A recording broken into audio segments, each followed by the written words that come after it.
नमस्कार, आप देख रहे हैं इंडिया वॉइस और मैं हूं आपके साथ पुष्पेंद्र चौधरी। देहरादून के जाने माने दून मेडिकल कॉलेज की चर्चा इन दिनों सियासी गलियारों की भी चर्चा बनी हुई है। बीजेपी के विधायक महंत दिलीप रावत ने मुख्यमंत्री धामी को एक चिट्ठी भेजी, जिसमें उन्होंने विभाग के भ्रष्टाचार, तकनीकी खामियों और ठेकेदार के घोलमाल को लेकर उंगली उठाई है। लेकिन चिट्ठी भेजने के 22 दिन के बाद विधायक जी को याद आया कि ये सब कुछ तो ओके है, मतलब है ना गजब। 22 दिन पहले विधायक सवाल करते हैं, आरोप लगाते हैं, कामों को लेकर उंगली उठाते हैं कि सीएम साहब घपला चल रहा है, और फिर 22 दिन बाद सब कुछ अचानक से ठीक हो जाता है, मतलब सिस्टम अब बढ़िया तरीके से चल रहा है। अब आपको एक बार थोड़ा विस्तार से बता देते हैं कि बीजेपी के विधायक महंत दिलीप रावत ने ये पूरा खेल उजागर किया था। अब खेल क्या है वो भी आपको बता देते हैं। विधायक महंत दिलीप रावत ने सीएम धामी को एक 18 बिंदुओं की चिट्ठी लिखी, जिसमें उन्होंने बताया कि दून मेडिकल कॉलेज में कई तरह की खामियां देखने को मिली है। चिट्ठी में उन्होंने लिखा है कि ऑपरेशन थिएटर में ऑपरेशन से ठीक पहले ठेके और टेंडर की सर्जरी करने की बात कही गई थी। इसके साथ इंफ्रास्ट्रक्चर की दीवारों पर सीलन है और सीलन के पीछे करोड़ों की कहानी बयां की गई थी। लेकिन मामला सिर्फ सीलन का नहीं है, बल्कि ईमान की भीगती हुई छत का भी है। विधायक ने जिन 18 बिंदुओं पर विभागीय भ्रष्टाचार, तकनीकी खामियों और ठेकेदारों की मिली भगत पर उंगलियां उठाई थी, वह सभी 22 दिन बाद पलटे हुए नजर आए। 27 मई 2025 को बीजेपी विधायक ने मुख्यमंत्री को एक और पत्र लिखा और कहा कि दून मेडिकल कॉलेज में ऑपरेशन थिएटर और ओपीडी सुचारू रूप से चल रहे हैं। मेडिकल कॉलेज में निर्माण संबंधित कार्यकारी संस्था ने गुणवत्तापूर्ण कार्य किया है। जो पहले शिकायत की थी वह गलत जानकारी पर आधारित थी। लेकिन सवाल यह है कि आखिर विधायक ने जो सवाल पूछे थे, जिस लेवल के वह सवाल पूछे गए थे, वह बहुत गहरी जानकारी के पूछे गए थे, जिनका जवाब आना जरूरी था। लेकिन विधायक की दूसरी चिट्ठी ने विधायक साहब की पूरी सोच और नियति की कहानी को बयां कर दिया। तो विधायक भले ही अपने सवालों से पीछे हट गए हों, लेकिन कांग्रेस सवालों का जवाब चाहती है और विधायक से भी पूछना चाहती है कि आखिर उन्होंने इतना बड़ा कदम किस लिए उठाया था और फिर क्यों पीछे हट गए। वहीं बीजेपी अपने विधायक का समर्थन कर रही है और कह रही है कि विधायक ने अगर कुछ चीजें उठाई थी तो उनका जवाब उन्हें मिला, लेकिन अब विपक्ष उस पर भी राजनीति करना चाहता है, जो सही नहीं है। सवाल यह नहीं है कि विधायक ने पत्र लिखकर सब कुछ ओके कह दिया। सवाल यह है कि जिस बारीकी से सवाल उठाए थे उनका तो जवाब आया ही नहीं। अगर आया है तो फिर विधायक को यह बताना चाहिए कि आखिर गड़बड़ी कहां हुई, कौन दोषी है और कौन जीरो टॉलरेंस की सरकार में कैसे इस भ्रष्टाचार पर लगाम लगेगा। कांग्रेस की तरफ से क्या कुछ कहा गया, एक बार सुना देते हैं। बहुत हतप्रभ करने वाला ये पूरा प्रकरण है और ऐसा लग रहा है सब गोलमाल है इस प्रदेश के अंदर। आप देखिए कि एक लैंसडाउन का विधायक दलीप महंत जनप्रतिनिधि है लैंसडाउन की जनता का, उसने शर्मसार किया है अपनी जनता को, इसलिए क्योंकि आप पहले 5 मई को दून मेडिकल कॉलेज के निर्माण कार्यों की शिकायत करते हैं। मुख्यमंत्री को पत्र लिखकर 18 बिंदु उसमें आपने लिखे हैं, जो आपकी शब्दावली है उसमें, उसको देखकर कोई कह सकता है कि ये साइंस पढ़ा हुआ या बहुत ही जो इन डेप्थ जिसको नॉलेज है, क्योंकि उसमें लोकोमीटर्स की बात की गई है, उसमें एसी डक्ट्स की बात की गई है, तो जो शब्दावली है बहुत क्लिष्ट है। ऐसे में लग रहा है कि ड्राफ्टिंग किसी और ने की है। और इसको अगर कैटेगराइज करें इन 18 बिंदुओं को, तो कुछ बिंदु तो हैं निर्माण कार्यों में गुणवत्ता को लेकर, और कुछ बिंदु हैं इसमें भुगतान को लेकर कि भुगतान 3 गुना ज्यादा कर दिया गया है ठेकेदार को और कार्यदायी संस्था को। 35 लाख की जगह पे 90 लाख, 1.5 करोड़ की जगह पे 4 करोड़ का भुगतान किया गया है। लेकिन एक हतप्रभ करने वाला नाटकीय मोड़ तब आता है जब शिकायतकर्ता भी दलीप महंत हैं और क्लीन चिट देने वाले 27 मई को दोबारा 22 दिन के अंदर दोबारा चिट्ठी लिखते हैं मुख्यमंत्री को कि कुछ गलतफहमी हो गई थी, मैंने चेक किया है, सब कुछ चंगा सी, सब कुछ ठीक ठाक है, चाक चौबंद है, कुछ गड़बड़ नहीं है और अपनी गुणवत्ता भी बहुत बढ़िया है और सारी चीजें सुलटा ली गई हैं, इसलिए इन पर कोई कार्रवाई ना की जाए। और आज इसी मुद्दे पर करेंगे चर्चा में शामिल होने के लिए हमारे साथ भारतीय जनता पार्टी से हनी पाठक जी हैं। मैम, आपका बहुत बहुत स्वागत है। वहीं कांग्रेस से हमारे साथ शांति प्रसाद भट्ट जी हैं। सर, आपका भी बहुत बहुत स्वागत है। सबसे पहले हनी पाठक जी, आपसे सवाल करना चाहूंगा। 22 दिन पहले विधायक जी चिट्ठी लिखते हैं सीएम साहब को कि दून मेडिकल कॉलेज में इस तरह की खामियां हैं, काफी चीजें बताते हैं। 22 दिन बाद यू टर्न ले लिया, कुछ समझ में नहीं आया। जो 22 दिन पहले चिट्ठी लिख के दी थी, हाँ। वो कोई देवतुल्य जनता के लिए बुराई के लिए दी गई थी। हाँ। कुछ जनता के अहित का कार्य तो करने की बात करी नहीं गई थी। हाँ। देवतुल्य जनता ने हमें वोट दिया है ना। हाँ। तो देवतुल्य जनता के किसी भी उम्मीदों पर खरा न उतरने का कार्य तो दिलीप रावत जी ने किया नहीं था। 22 दिन बाद शायद उनको ये लगाओ कि जो उन्होंने शिकायत करी वो गलत है, क्योंकि सब कुछ सही चल रहा है, सब कुछ योजना अनुसार चल रहा है। जो कार्य हुआ है दून अस्पताल में वो भी सही चल रहा है, तो उन्होंने उस चीज को लिख के दे दिया। कहीं भी इस तरीके की बात अगर आई हो पुष्पेंद्र जी सामने, हाँ। कि माननीय पूर्व मुख्यमंत्री है कोई, या कोई बहुत बड़ा विधायक है, या कोई ऐसा जनप्रतिनिधि है जो एकदम विधानसभा में बैठकर सरकार को गिरती हुई सरकार को बचाने से लेकर उत्तराखंड में खुली छूट का, खुली खसूट का, खुली चोरी का चुनौती दे रहा हो, लोगों से आग्रह कर रहा हो, ये कह रहा हो कि जिसको जिस विभाग से जितना खाना है खाओ, मैं आंखें बंद करूंगा। इस तरीके का अगर कोई वीडियो वायरल हो, इस तरीके की कोई चिट्ठी वायरल हो, इस तरीके की कोई जनता के साथ ना इंसाफी करने वाली बात वायरल हो, कोई डेनिस रावत जैसा कार्यक्रम वायरल हुआ हो, कोई ऐसा ठीक, बताइए। हनी पाठक जी, मैं समझ गया आपकी बात, लेकिन मैं आपसे ये जानना चाह रहा हूं कि ठीक है, किसी तरह का कोई भ्रष्टाचार दून मेडिकल कॉलेज में नहीं हो रहा, सभी सुविधाएं अच्छे से चल रही हैं, किसी तरह की कोई कमी नहीं है, लेकिन फिर क्यों उन्होंने चिट्ठी लिखी? आपको अभी तो शुरुआती ओपनिंग कमेंट में बताया। हाँ। कि उन्होंने चिट्ठी लिखी जनता के हित के बारे में सोचते हुए। हाँ। जनता के हित के बारे में सोचते हुए जब उन्होंने पूरी जानकारी उनको प्राप्त हुई, तो उनको पता चला कि 22 दिन बाद पता चला कि ये तो जनता के हित में कार्य चल रहा है। चिट्ठियां जो होती हैं पुष्पेंद्र जी, मैं आपकी बात का जवाब दे रही हूँ। हाँ। जो सरकारी सिस्टम में चिट्ठियां होती हैं, जो PIL डलती हैं, जो बातें निकल कर आती है, उसको आने में थोड़ा समय लगता है। हमने तो वो समय भी देखा है किसी के शासनकाल में कि मृत्यु हुए 2 साल हो जाता था, तब डाक द्वारा सूचना प्राप्त होती थी। हमने तो वो भी समय देखा है, हिस्ट्री तो हमने वो भी देखी है। तो ये तो फिर भी 22 ही दिन का हेरफेर हुआ, बहुत ज्यादा समय का तो हेरफेर हुआ नहीं। हमने तो साल बाद आए हुए जवाब को देखा है। नहीं मैम, ये तो कंपेयर करने वाली बात हो गई। मैं तो मानता हूँ कांग्रेस मैं तो ये मानता हूँ कांग्रेस एक भ्रष्ट पार्टी है, ठीक है, लेकिन जो भारतीय जनता पार्टी की तरफ से किया जा रहा है, अब कांग्रेस ये बोल रही है कि भैया हमें तो जवाब दो, अगर विधायक ने पूछा है तो सरकार जवाब दे। जवाब मिले नहीं, विधायक जी ने यूटर्न ले लिया और खुद दूसरी चिट्ठी लिख के बोल दिया कि सब कुछ तो ओके है। 22 दिन बाद याद आया। एक होती है विषैली प्रवृत्ति। हाँ। अब ये शंकर जी तो बन नहीं सकते। हाँ। कि ये विष को पी जाए। इतने महान तो इनके कार्यक्रम है ही नहीं, और न इनके कार्य रहे हैं। लेकिन हमने सारे कार्यकाल कांग्रेस के देखे हुए हैं, और कंपेयर करने की जहां तक आप बात कर रहे हैं, तो कंपेयर नहीं कर रही हूं मैं। इस पर राजनीति कोई भाजपा ने तो शुरू नहीं करी। एक जनप्रतिनिधि होने के कारण विधायक जी ने अपनी बातें रखी, उसका जवाब उनको प्राप्त हुआ। राइट मैम, जनता के हित का कार्य जवाब प्राप्त हुआ। मैम बिल्कुल, तो इस पर बिल्कुल पुष्पेंद्र जी, बिल्कुल नहीं, बिल्कुल आपकी बात बड़ी की जाती है। जनप्रतिनिधि को पूरा हक है, जनप्रतिनिधि को पूरा हक है कि वो जनता की समस्याओं को सामने रखे, लेकिन जनप्रतिनिधि को यही नहीं पता कि समस्या है भी या नहीं। 22 दिन बाद वो बोल रहे हैं कि सब कुछ ओके, ये तो पता होना चाहिए ना उनको। मैं आपकी पूरी बात का जवाब दे रही हूँ। महंत दिलीप रावत जी देहरादून से विधायक तो है नहीं, वो पहाड़ के विधायक है।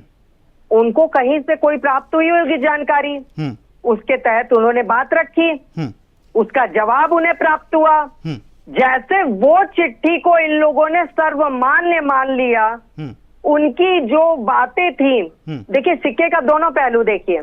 मैंने आपको अभी व्हाट्सएप कर दिया कुछ, आपने मुझे उसका जवाब दे दिया।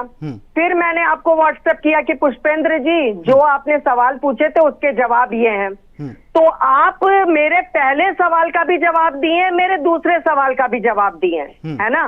लेकिन पहले ही सवाल पर आप राजनीति करने लगे, दूसरे सवाल को आप एकदम ना देखें तो ये भी बात नहीं होती है ना।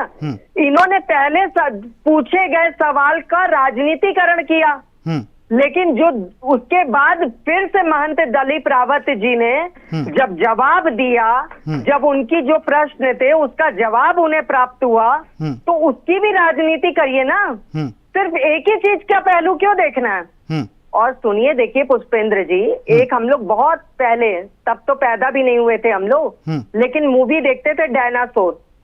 डायनासोर की प्रजाति के बारे में सभी सुने हैं, बिल्कुल। कितनी ज्यादा हतप्रभ करने वाला समय था वो, कितना ज्यादा आपातकाल जैसा समय था वो। तो कांग्रेस पार्टी भी उसी कगार पर चल रही है। जिस प्रकार से डायनासोर की प्रजाति एकदम लुप्त हो गई, उसी प्रकार से कांग्रेस की प्रजाति बिल्कुल लुप्त होने के कगार पर खड़ी है। मोतिया बिंद वाला चश्मा लगाए खड़ी है। ठीक है, मैं आपकी बात समझ गया। काला नजर आता है। हाँ, मैं हरियाली और अच्छी चीजें नजर ही नहीं आती है। हाँ, मैं आपकी बात समझ गया। और हनी पाठक जी, आपने खुद कहा कि वो देहरादून से तो विधायक है नहीं, पहाड़ से विधायक है, तो फिर उनका क्या मतलब है वो देहरादून की समस्याओं को उठाए? ये भी सवाल बन जाता है। खैर ठीक है, चलो एक बार don't try to put your words in my mouth. मैंने ये नहीं कहा कि उनका देहरादून के उससे कोई मतलब नहीं है। मैंने कहा किसी के द्वारा उन्हें कुछ पता लगा होगा, उसकी सही जानकारी उनको प्राप्त हो गई, उन्होंने उसका भी खंडन किया। तो एक ही सिक्के के पहलू को देखना, खंडन के पहलू पे राजनीति क्यों नहीं कर रही है? राजनीति तो दोनों रेटर पे करो ना। चलिए जान लेते, एक बार जान लेते हैं। शांति प्रसाद जी, शांति प्रसाद जी, आप जवाब दीजिए। पुष्पेंद्र जी, मैंने अभी इनके बीच में बिल्कुल नहीं बोला। मुझे उम्मीद है ये मेरे बीच में नहीं बोलेंगे और आप भी मेरे साथ न्याय करेंगे, मुझे पूरा समय देंगे। ठीक। भारतीय जनता पार्टी के अंदर आंतरिक लोकतंत्र नाम की कोई चीज नहीं है। यहाँ किसी कार्यकर्ता को बोलने की आजादी नहीं है। वाक और अभिव्यक्ति इस पार्टी में बिल्कुल नहीं है। जिनको बोलने की आजादी है वो गाली गलौज के अलावा कुछ नहीं बोलते हैं। आपने अभी उदाहरण देखा कि प्रतिपक्ष के लिए मेरी बहन ने किन किन शब्दों का प्रयोग किया। मैं अगर एक वाक्य इनसे पूछूं कि जब हरिद्वार की आपकी पूर्व महिला जिला अध्यक्ष ने अपनी बेटी से यौन शोषण लोगों से करवाया, तब भी क्या आपकी जबान ऐसे ही चली? अंकिता भंडारी हत्याकांड में भी आपकी जबान ऐसे ही चली? पूरी मेरी सोशल 4-4, 5-5 मंडल अध्यक्ष आपके यौन शोषण के आरोपी हैं, तब भी आपकी आवाज ऐसे ही चली। इसलिए हमें नैतिकता का पाठ मत पढ़ाइए, हमें नैतिकता का पाठ मत पढ़ाइए। पुष्पेंद्र जी, हमको अनाप शनाप कहने से पहले अपने गिरबान में झांकिए। भारतीय जनता पार्टी के नेता, कार्यकर्तियां, सब लोगों ने शांति प्रसाद जी, शांति प्रसाद जी, शांति प्रसाद जी, देवभूमि में कर्मचार किया आप लोगों ने देवभूमि को। ठीक है, ठीक है, ठीक है, ठीक है, ठीक है, ठीक है। शांति प्रसाद जी, शांति प्रसाद जी, जो मुद्दा है, जो मुद्दा है, जो मुद्दा है, शांति प्रसाद जी, जो मुद्दा है उस पर आ जाओ। माफी मांगिए देवभूमि से। और मेरी 20 पोस्ट बात करते हैं मेरे इंस्टाग्राम में, सुनिए, मेरे बीच में मत बोलिए। मेरे पुष्पेंद्र जी, मैं इनके बीच में नहीं बोला। ठीक है, ठीक है, ठीक है, ठीक है। हनी पाठक जी, हनी पाठक जी, बोलना हमें भी आता है। हनी पाठक जी प्लीज रिक्वेस्ट कर रहा हूँ, आपको नहीं सुन लीजिए, हमें भी बोलना। हाँ, शांति प्रसाद जी, मुद्दे से मत भटकना, मुद्दे से मत भटकना, मुद्दे पाना, जवाब देते हैं। हाँ, मुद्दे पाना। इसलिए मैं विषय पर लौट रहा हूँ। पुष्पेंद्र जी, इनको शांत कराइए, मेरे बीच में मत बोलिए, उंगली मत दिखाइए। उंगली दिखाना हमें भी आता है, उंगली दिखाना हमें भी आता है। अरे शांति प्रसाद जी, उंगली कैमरे के पार है, आपको नहीं लगेगी, आप क्यों परेशान हो रहे हैं? ठीक है, एक एक करके, इसलिए आप मेरे बीच में मत बोलिए। हाँ, ठीक है, बोलिए आप। इसलिए हाँ, सुनिए सुनिए। हाँ, बोलिए बोलिए, सुनिए। हाँ, सुनिए, उंगली नीचे करिए, सुनिए, उंगली नीचे करिए, सुनिए, ध्यान से सुनिए। आप हमारी बहन है, ध्यान से सुनिए। भारतीय जनता पार्टी, अब सुनिए सुनिए सुनिए, मैंने आपका प्रवचन सुना है, आप सुनिए, सुनिए अब ध्यान से। शांति प्रसाद जी, आप बोलेंगे नहीं तभी तो सुनेंगे, आप बोलिए तो सही। अब सुनिए। हाँ, हाँ, कहा है आप मेरी बहन। हाँ, कहने का मतलब नहीं है, हमने कहा है तो सुनिए ना। आप कहा है बहन तो सुनिए। बोलिए बोलिए। आप केवल कहा नहीं है, हम आपको दिल से बहन मानते हैं, केवल कहने की बात नहीं है। अब आप सुनिए, भारतीय जनता पार्टी, अब मेरी बहन सुन भी लीजिए। हनी पाठक जी प्लीज सुन भी लीजिए। भारतीय जनता पार्टी के नेताओं ने जितने भी अपने सरकार पर आरोप लगाए हैं, आरोप लगाकर वो भागे हैं। लोकसभा में त्रिवेंद्र रावत जी ने खनन घोटाले का आरोप लगाया, उसके बाद भाग गए। मुन्ना सिंह चौहान ने अवैध ट्रॉली पकड़ी, उसके बाद भाग गए। दिलीप सिंह रावत ने ये आरोप लगाए 18 बिंदुओं के, उसके बाद भाग गए। हम पूछ रहे हैं कि आपका क्या समझौता हुआ जो आपको 22 दिन बाद पलटी मारनी पड़ी? क्या साठगांठ हुई? क्या लेन देन हुआ? क्या 22 दिन बाद पलट गए? आप बताइए, क्यों आपने हिट एंड रन की राजनीति की? और पुष्पेंद्र जी, भ्रष्टाचार का आलम इस सरकार में यह है कि एक भी महकमा सुरक्षित नहीं है भ्रष्टाचार से। हाँ, तो सस्पेंड भी तो कर रहे हैं ना, कार्रवाई भी तो कर रही है सरकार। उत्तराखंड टेंडर का घोटाला देखा कल ही। हाँ। और पेयजल का घोटाला हो, स्वास्थ्य का हो, सहकारिता का हो, पीडब्ल्यूडी हो, खनन हो, आबकारी हो, श्रम हो, हाँ। कोई एक विभाग सुरक्षित नहीं बचा है जिसमें घोटाला नहीं हुआ है इस सरकार के रहते हुए। इसलिए, और हम तो मुद्दों को उठा रहे हैं, जमीन में भी संघर्ष कर रहे हैं, ज्ञापन भी दे रहे हैं, राज्यपाल महोदय को भी ज्ञापन दे रहे हैं, लेकिन अब तो इनके विधायक ही आरोप लगा रहे हैं। अब बताइए, इससे बड़ा दुर्भाग्य इस सरकार के लिए क्या होगा? इनके सांसद, इनके विधायक इनके भ्रष्टाचार की पोल खोल रहे हैं। नहीं, बिल्कुल। और शांति प्रसाद, ये तो आपके लिए बहुत अच्छी बात है कि इतने मुद्दे आपके सामने आ चुके हैं। मिशन 2027 में आसानी से पार लेंगे, लेकिन 2 बार से हो रहा है कि जनता आपको नहीं चुन रही।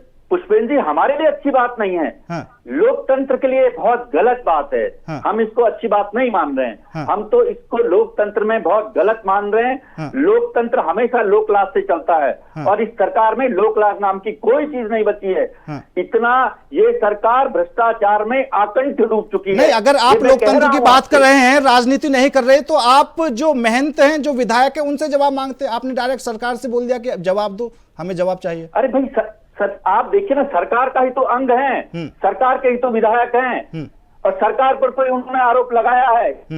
ये जो काम हो रहा है वो सरकार के अधीन ही तो हो रहा है, और किसके अधीन हो रहा है? तो सरकार से पूछेंगे ना। नहीं, उंगली तो विधायक पर भी उठती है ना, क्यों बदल गई भाई 22 दिन बाद? महन दिलीप जैसे बहुत सारे विधायक है भारतीय जनता पार्टी में। किस किस विधायक से हम पूछते फिरें? महन दिलीप रावत की विधानसभा के तो बुरे हाल हैं। वहां घटिया डामर से लेकर पेयजल योजनाओं का भ्रष्टाचार तो जग जाहिर है। वो अपनी विधानसभा में तो देखते नहीं है, अपनी विधायक निधि तो पूरी खर्च नहीं कर पा रहे। ठीक है, समय कम है। पाठक जी, आप आ जाइए, कहिए। देखिए, मैं भट्ट भाई साहब की बात से पूरा जवाब देती हूँ। मैंने माफी चाहूंगी मैं इनसे कि मैंने खंडन किया था शुरुआत में इनके ओपनिंग कमेंट में, लेकिन अगर ये बोलते हैं कैमरे में कि मैं आपको दिल से छोटी बहन मानता हूं, तो बड़े भाई को अपनी छोटी बहन पर इतना तो विश्वास होना चाहिए कि अगर कोई महिला कुकृत्य कर रही होगी तो सबसे पहले आवाज उनकी छोटी बहन ही उठाएगी। दूसरी बात का मैं जवाब देती हूँ। ये कह रहे हैं भारतीय जनता पार्टी के ही सभी विधायक हैं। बिल्कुल, मैं सहमत हूं, आप सही कह रहे हैं, लेकिन फिर वही बात आती है पुष्पेंद्र जी, सिक्के के दोनों पहलू को देखना। जो भी सवाल उठा रहे हैं जनता के हित में उठा रहे हैं। जनता के हित में जब जवाब मिल जा रहा है, शांत होके चले जा रहे हैं। हिट एंड रन वाली जहां तक ये बात करते हैं, देखिए, इन्होंने, हमने वो भी कार्यकाल देखा है जब ये त्रिवेंद्र जी पर भी उंगली उठाते थे। अब ये त्रिवेंद्र जी सबसे अच्छे हो गए इनके लिए, हमने वो भी समय देखा है। ये मुन्ना सिंह चौहान जी से भी डिबेट में जब बैठते थे तो सही 10 सरकारी सवाल उनसे करते थे और उन पर उंगली उठाते थे। अब मुन्ना सिंह चौहान जी के लिए भी इनके लिए अच्छी बातें निकल रही हैं। मतलब एक जनप्रतिनिधि होने का फर्ज वो निभा रहे हैं, और सरकार जीरो टॉलरेंस की नीति पर चलते हुए 200 से ज्यादा भ्रष्ट अधिकारियों पर कार्यवाही करती है।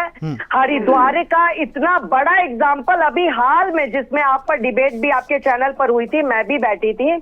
आप बताइए, वो जो घोटाला हुआ था उसके ऊपर क्या हमने कहीं भी हिला हवाली करी? उस पर कड़ा एक्शन धामी सरकार ने लिया। अब चलिए आते हैं बात दून हॉस्पिटल की करते हैं। देखिए, ये आपके डिबेट के में चर्चा का विषय नहीं है, मैं समझ सकती हूँ, लेकिन बात क्योंकि दून अस्पताल की निकली है तो मैं दून अस्पताल की बात करती हूँ। मैं अपना खुद का पर्सनल एक्सपीरियंस बताती हूँ कि दून अस्पताल में जो चिकित्सक है हमारे, क्या काबिले तारीफ चिकित्सक है। मैं अपने फादर का ट्रीटमेंट दून चिकित्सालय में करवाने के लिए लेकर गई थी, और मैंने अपनी पहचान वहां नहीं बताई थी। काला मोतियाबिंद जिसे कहते हैं, ग्लूकोमा, जिसकी सर्जरी लेफ्ट आई मेरे पापा की पत्थर की हो चुकी थी, और डॉक्टर सुशील ओझा, जो कि चिकित्सक के पद पर आई स्पेशलिस्ट है वहां पर, उन्होंने किया और 60% आज वहां रोशनी मेरे फादर की आ चुकी है। तो दून अस्पताल का ये है प्रतिभावान हमारे चिकित्सक। मैं हनी पाठक जी आपके पास समझ गया, कोई खामियाजा हो ही नहीं सकता। बिल्कुल हनी पाठक जी आपके पास समझ गया मैं। और यहाँ पर सवाल ये बनता है कि अभी तो आपने क्लियर कर दिया कि देहरादून जो हॉस्पिटल है उसमें क्या व्यवस्था है। देहरादून हॉस्पिटल के जो हमारे चिकित्सक हैं, बिल्कुल देहरादून हॉस्पिटल की जो हमारी व्यवस्थाएं हैं वो एक मिरेकल काम करती है पुष्पेंद्र जी। और मैं इसका प्रत्यक्ष एग्जांपल बिल्कुल मैंने आपकी बात मान ली, लेकिन दोनों की तरफ से मिरेकल करके दिखाया पाठक जी ठीक है, कोई डॉक्टर जल्दी नहीं कर सकता। ठीक है, लेकिन दोनों की तरफ से जो एक बात कही जा रही थी कि जनता के लिए काम कर रहे हैं, तो अभी तो ऐसा लगा नहीं। आपके विधायक ने सुनी सुनाई बातें मान लीजिए या फिर अधूरी जानकारी उसके हिसाब से चिट्ठी लिख दी। दूसरी तरफ कांग्रेस ने सरकार से सवाल कर लिया। शांति प्रसाद जी, अगर आपको लगता था कि वाकई में जो दून मेडिकल कॉलेज है उसकी व्यवस्थाएं ठीक नहीं है तो एक बार किसी को भेजकर चेक करवाते, कांग्रेस की पार्टी के। अरे एक बार भट्ट भाई साहब, आप मेरे कहने पर एक जनसेवक होने के नाते दून अस्पताल का राउंड लगाकर आ जाइए। एक बार अपनी बहन के कहने पे कल ही मिलते हैं हम दोनों, दून हॉस्पिटल और लाइव दोनों बनाते हैं। ठीक है, ओपीडी देख के आ जाइए, वॉशरूम देख के आ जाइए, वहां की व्यवस्थाएं देख के आ जाइए, हमारे चिकित्सकों की कार्य प्रणाली देखकर आ जाइए। हमारी धामी सरकार के अंतर्गत जो दून हॉस्पिटल का कार्य है। ठीक है हनी पाठक जी, समय कम है, थोड़ा समय कम है। शांति प्रसाद जी आप जवाब दीजिए। तरीके से खुश अच्छा, है। अब मेरी बात सुन लीजिए। अभी मेरी बहन ने महिला यौन शोषण पर कहा कि मैंने इस पर ट्वीट किया, मैंने इसका प्रतिरोध किया। मैं अपनी बहन की बात को मान लेता हूं, इनको धन्यवाद देता हूं अगर इन्होंने ऐसा किया है। लेकिन सवाल अब सुन लीजिए ना, अब सुन लीजिए। ये आपने व्यक्तिगत किया है, लेकिन आप पार्टी की वरिष्ठ नेत्री हैं, आपके यहाँ महिला विंग है। क्या सारी विंग ने एक बड़े जन आंदोलन के रूप में इसको लिया? नहीं लिया। आप सुनिए, अब मैं विषय पर लौट रहा हूं। आपने अभी दून अस्पताल की बात की और वहां चिकित्सकों की तारीफ की। हमने कब चिकित्सकों की बुराई की, कब उनकी आलोचना की? हम तो उनको थैंक यू कर रहे हैं, उनका धन्यवाद दे रहे हैं कि वहां अच्छे डॉक्टर हैं, वो अच्छा इलाज कर रहे हैं। हमने तो उन पर कभी आरोप नहीं लगाया। इस दून मेडिकल कॉलेज में निर्माण से लेके और अन्य चीजों को लगकर जो 18 बिंदुओं पर दिलीप रावत जी ने, आदरणीय माननीय विधायक दिलीप रावत जी ने जो बिंदु उठाए हैं, उनकी बात हो रही है। चिकित्सक की तो बात हो ही नहीं रही है कि कोई वहां अच्छा इलाज कर रहा है, नहीं कर रहा है, योग्य डॉक्टर है या नहीं है, इसकी बात नहीं हो रही है। वहां योग्य डॉक्टर है, डॉक्टर पर किसी ने कभी कोई आवाज नहीं उठाई है। और हम डॉक्टरों को सर्वोच्च मानते हैं, उनको सैल्यूट करते हैं, वो अच्छा इलाज करते हैं। आप दो बातें और कही। आपने कहा कि हमने हरिद्वार नगर निगम में, आपने कहा हमने हरिद्वार नगर निगम में जमीन घोटाले पर कार्रवाई की। अब आप बताइए, आपने जब हरिद्वार जमीन घोटाले में 29 करोड़ रुपए का घोटाला किया और 143 कर दिया, कृषि भूमि से अकृषि कर दिया, तो क्या जांच कोई और करता, कार्रवाई कोई और करता? इस प्रदेश में 47 विधायक हैं आपके, 8 सांसद हैं, 55 दायित्वधारी हैं और इससे और ज्यादा भी जनप्रतिनिधि है। ठीक है शांति प्रसाद प्रदेश में जाएंगे, ठीक है दूसरा प्रदेश ठीक है, समय कम है, आप करेंगे, ठीक है, तो आरोप भी आप पर लगेंगे। समय कम है। आप दोनों ही मेहमानों का धन्यवाद। हनी पाठक जी आपका भी बहुत बहुत धन्यवाद। शांति प्रसाद भट्ट जी आपका भी बहुत बहुत धन्यवाद हमारे साथ इस खास चर्चा में जुड़ने के लिए। लेकिन सवाल वही है कि आखिर विधायक जी ने 22 दिन बाद यू टर्न क्यों ले लिया? क्या उनको पहले गलत जानकारी मिली थी या फिर बाद में उनको सही जानकारी मिली है? फिलहाल मेरे साथ इस खास पेशकश में इतना है। नमस्कार।